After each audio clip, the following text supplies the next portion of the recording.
The story of how Twitter was started is darker than the bright blue bird would suggest, as the official version leaves out the role of a co-founder, and some early investors also wonder if they were treated fairly. So, what is the real story?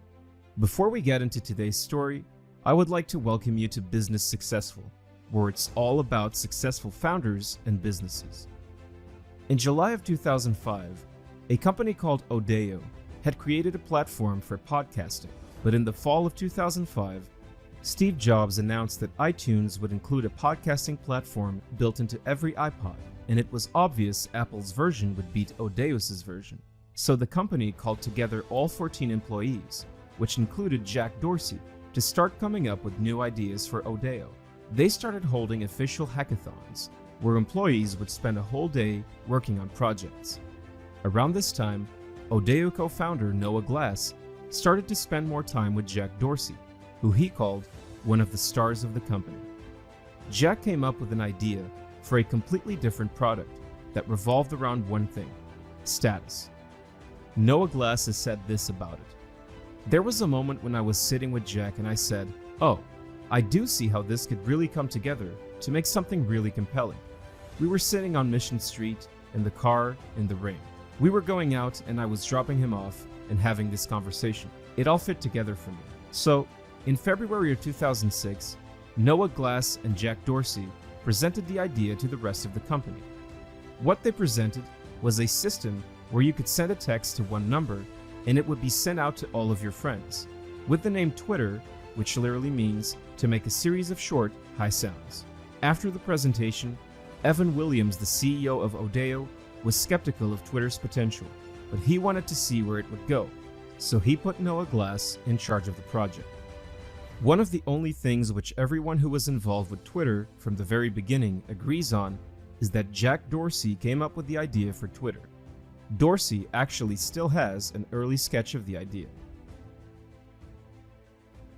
But most of the early employees and Odeo investors also agreed that no one in the early days was more passionate about Twitter than Odeo's co-founder, Noah Glass. By March of 2006, Odeo had a working Twitter prototype, and in July, TechCrunch wrote an article about Twitter for the very first time.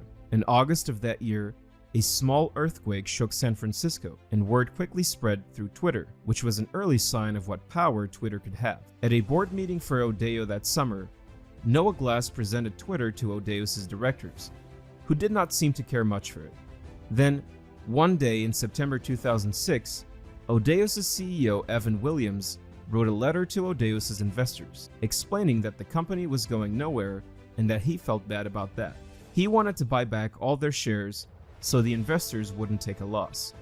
In his letter to Odeo's investors, Evan Williams did write about Twitter, saying, "By the way, Twitter, which you may have read about, is one of the pieces of value that I see in Odeo, but it's much too early to tell what's there. Almost 2 months after launch, Twitter has less than 5,000 registered users. I will continue to invest in Twitter, but it's hard to say it justifies the venture investment Odeo certainly holds, especially since that investment was for a different market altogether." The investors agreed to the buyback. Evan bought Odeo back for approximately $5 million. How do those investors feel now, you may ask? Don Hutchinson, who was an early investor, has said this when asked about it. At the time, it was well received as a gracious act. Often when you're investing in early stage companies, you end up with a dead loss. But some of the investors who sold Odeo and Twitter to Evan Williams do wonder about his intentions at the time. Had Evan tricked them into thinking Twitter wasn't worth much when he already knew it would be a goldmine? One investor asked, could Evan have known this would be the world's best thing ever and hid it while recapitalizing the company? Probably the only reason anyone feels comfortable bringing up those kinds of questions is that Evan Williams had a reputation for being silent but shrewd. When asked to describe him, multiple Odeo investors and employees used the word calculated. Also, people have made strong accusations against Evan in the past. Evan had a company which he sold to Google in 2003. He had started the company with Mag Hurahan, who is reported in a story in the New York Times to have said, "I don't think he took care of the people who got him to where he was." The Times also reported that Evan had once said, All successful business people make enemies along the way. The truth is, we'll probably never really know whether Williams actually knew he had the next big thing when he downplayed Twitter to investors. On the one hand, there was already plenty of evidence that some users found Twitter impossibly addictive in 2006. There was one Odeo employee who got a $400 SMS bill because he tweeted so much. And Noah Glass said that early on, internet providers told him they had never seen so much SMS activity as they did with Twitter. On the other hand, it's true that Twitter only had a few thousand users at the time Evan bought it back from the investors. The first thing Evan Williams did when he bought Odeo back from the investors was changing the name to Obvious. But what he did next shocked everyone that was involved. He fired the man who was Odeo's co-founder and Twitter's biggest advocate, Noah Glass. Why was this so shocking? It's because everyone involved from the beginning agrees that Twitter would not have been created without Noah Glass. Former engineer at Odeo, Henshaw Plath, said, "Noah got really into it, seriously obsessive. Like, I don't care if my marriage dies, I'm focused on this into it." So why did Williams fire Glass? It might be because the two had clashing personalities.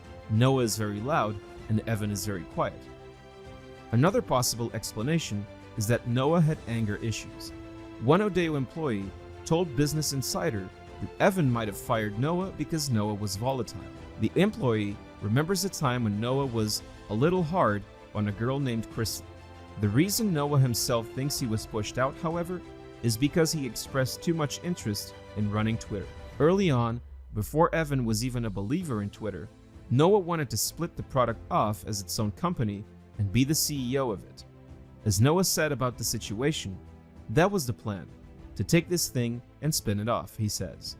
"I actually had done all the paperwork and was ready to roll. It was ready to go. That's probably part of the reason why I'm no longer involved with it. I told Evan that I would do things differently. When you speak truth to power, the ramifications can go a lot of different ways." Noah did get a small sum of money when he was fired, but it doesn't really compare to what he would have gotten if Evan would have allowed him to continue his work. Noah eventually said the whole mess left him feeling betrayed. "I felt betrayed by my friends, by my company, by these people around me who I trusted and that I had worked hard to create something with. I was a little shell-shocked. I was like, wait, what's the value in building these relationships if this is the result? So I spent a lot of time by myself and working on things alone." Today, Noah Glass lives in San Francisco with his family. He's currently working on projects which, he told Business Insider, could be something big if they get fleshed out. What do you think? Was the firing of Noah Glass pure business, or did Evan Williams pull a fast one on him? If you like this video, please do leave a like, subscribe, and press that bell icon. It helps this channel make more videos like this in the future. Also, let me know what topic I should discuss next.